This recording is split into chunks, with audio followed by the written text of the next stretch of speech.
আমার চ্যানেলের প্রত্যেকটা ভিডিওই আমি জবা গাছ নিয়ে করি, কিন্তু আজকের ভিডিওটা একটু অন্যরকম করব।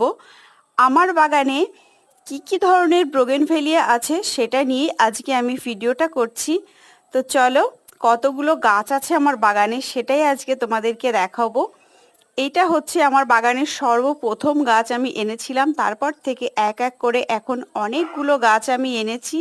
এই ফুলটি সারা বছর ফুল ফোটে এবং যে সমস্ত বন্ধুরা গাছকে সময় দিতে পারো না তারা এই গাছগুলো অবশ্যই করতে পারো। সবাই ব্যস্ততার মধ্যে থাকি আমরা, সবাই সময় তো দিতে পারে না, তো তাদের জন্য এই গাছগুলো খুব ভালো। এটি পাতাগুলো দেখো কত সুন্দর, যখন শীতকালে তখন লাল ফুটতো, এখন একটু আলাদা। এটি একটা থোকা ভ্যারাইটি, ফুলটা মানে খুবই সুন্দর লাগে। আর গাছটিকে আমি বনসাই করেছি ছোট্ট করে, এটা হলুদ কিন্তু এখন ফুল ফোটে।